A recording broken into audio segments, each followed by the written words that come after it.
The debate is set to last 30 minutes. Please take your seats, or what do you say? I have to press phase B myself. Well,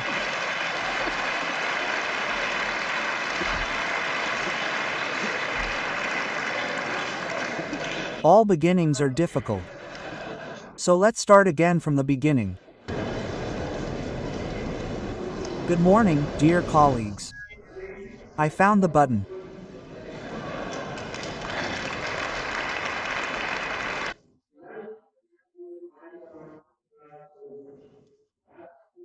Perhaps we can make a wish together that will find its place in the story that these walls, these stones will tell you, future visitors, about the moments we spent together and leave a mark on them.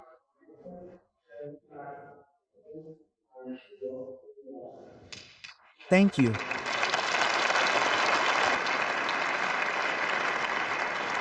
Thank you very much, Mr. President, for this impressive speech. And, as far as your knowledge of German is concerned, you have raised the bar for me.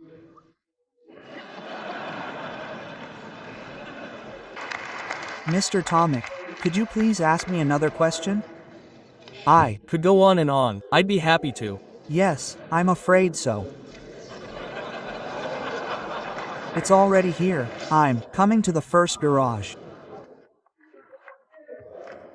Germany benefits from the fact that we can only work together in the world if we can communicate and understand each other every day, even if we can speak the right language and if we have a language pro. Mr. Sadaf. Apart from the fact that you please ensure that we all understand what you are saying, I wanted to ask you whether you would accept an intermediate question from Mr. Spangenberg. I will now invite the federal ministers to join me in the order of the ministries for the swearing in.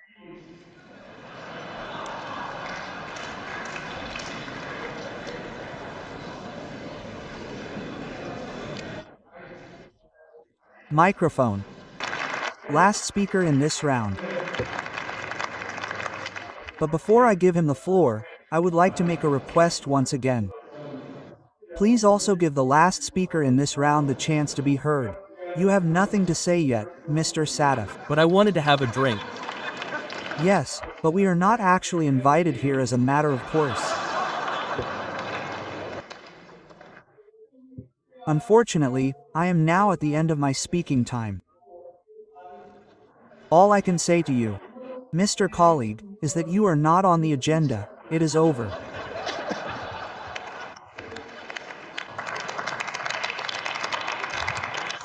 I would also like to take this opportunity to thank you for the well-conducted debates this year.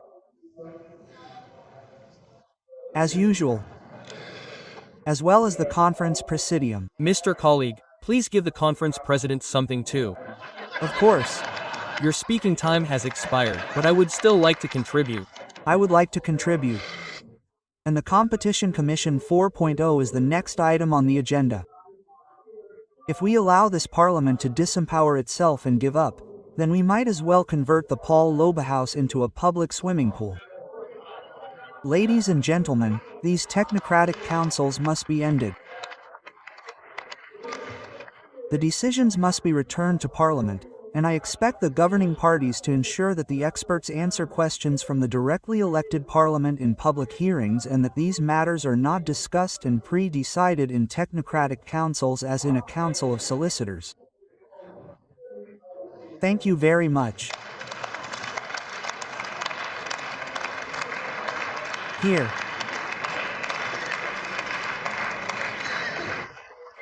Mr. Toyer, I will leave it open which Bundestag building we are considering, because the others are not dripping either.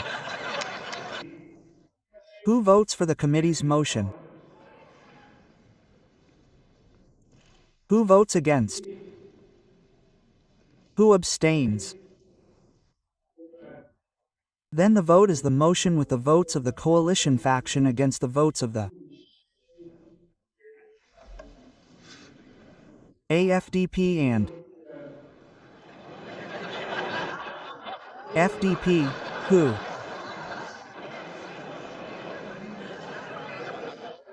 voted against, and Alliance 90, the Greens and the Left Party abstained, and the motion is adopted. Yes, 6 factions are 6 factions, right? With that, I close the debate and now I have your attention. I had previously announced that the CDU-CSU faction had requested an interruption of the Bundestag session until 1:30 p.m. after the conclusion of this agenda item. This has been the usual practice of the Bundestag to date. I have consulted with long-standing members of the Bundestag.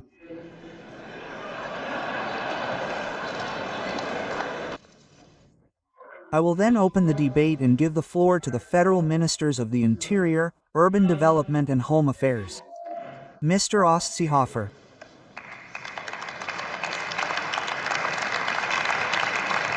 Home Affairs, Construction and Home Affairs. Excuse me, previously, it was simply called Federal Minister of the Interior. That was also a nice title.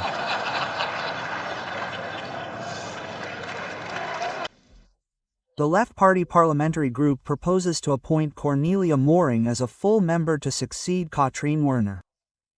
Do you agree with that? That is obviously the case. Then Moring is elected as a full member of the Assembly. Can't you hear it? Then I'll start again from the beginning. Good morning, dear colleagues. The next speaker is Dr. Florian Tonka, who is also celebrating his 40th birthday today. On behalf of the House, I would like to offer my warmest congratulations. Thank you very much. Thank you very much, Mr. President, for the friendly and discreet handling of this important date. From now on, there is no point in denying it anymore, but I would like to thank Mr. Tonker. You are a Swabian, yes. And among the Swabians, they say that they become intelligent at 40. Now they are proving it.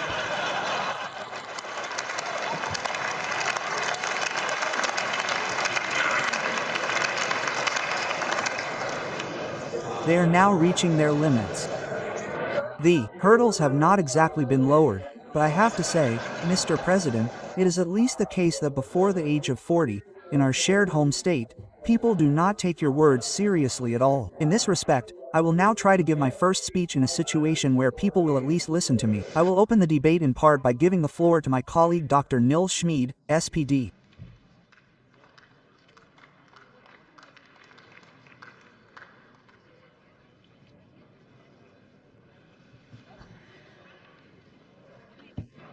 SCH is a bit difficult. My colleague Dr. Nils Schmid is in the chamber.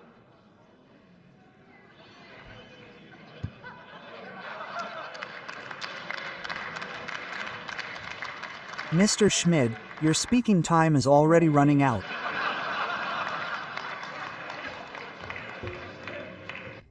Paul Loeb has had a lasting impact on the parliamentary culture of this country, especially the office of the President of Parliament.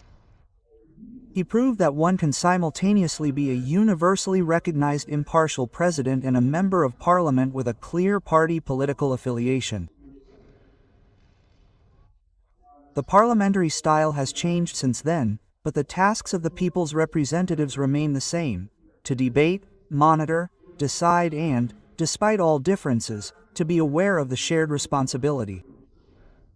I only mention in passing that the Reichstag of the Weimar Republic also had an electoral reform on its agenda and was unsuccessful in doing so. But in any case, the blame did not lie with the president back then either.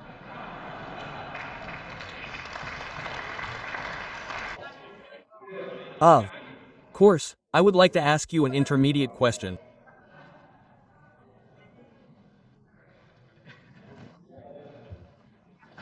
Thank you. I would never have dared to do it without it. That is all true, but if it works like this, it saves time. That is also how we are. Item 6R on the agenda. Thank God there are too many letters in the alphabet.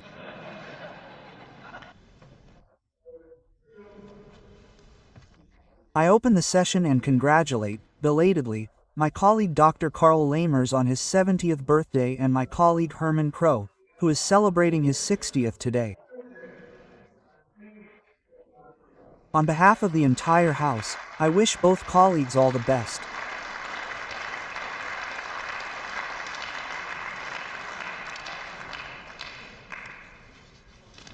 There you go.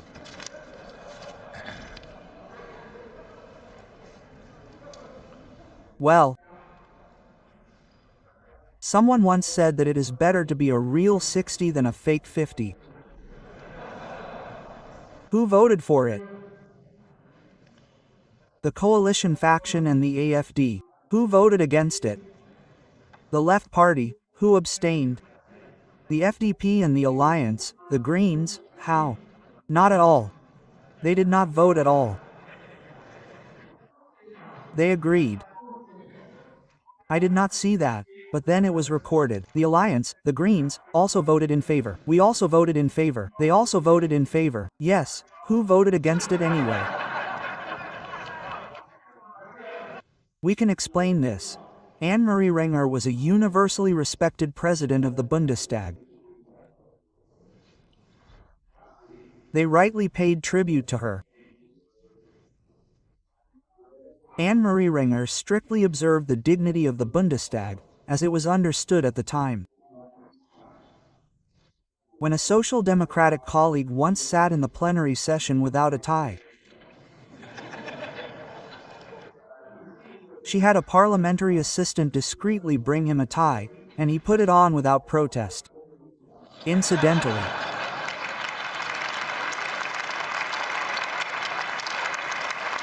I cannot remember.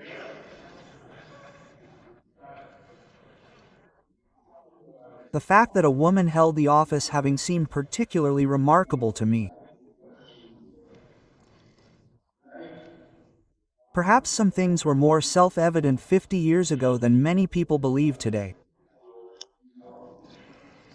It took some getting used to for us in the CDU-CSU that the first person to hold office was a social democrat.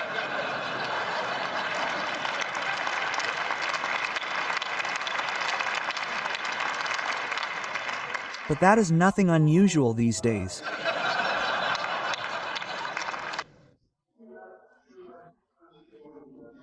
In any case, public communication has changed, shifting much more from print and electronic media to social networks, with all the risks to the stability of our free democratic fundamental order that we have to observe almost everywhere in the world where such democracies exist.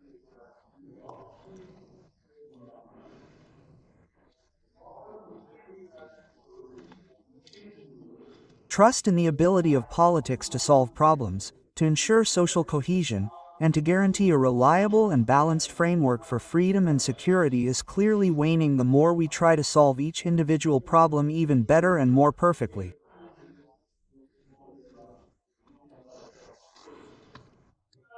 I do not know how many debureaucratization commissions and initiatives we have had in these 50 years. In any case, nothing has improved.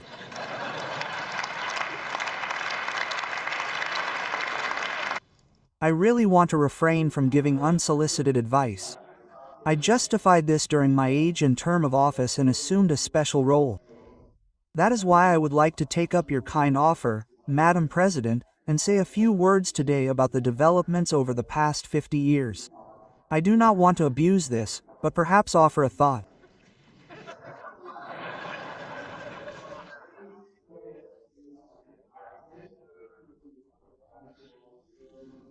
How about we initiate a broad public debate on how we can make our state, which has become incapable of acting in many areas due to perfectionist overregulation, similar to the chain giant Gulliver, more efficient again through a fundamental reorganization of tasks, including between the state and society, and the reorganization of responsibilities, including the allocation of self-determined revenues of the federal, states, and local authorities?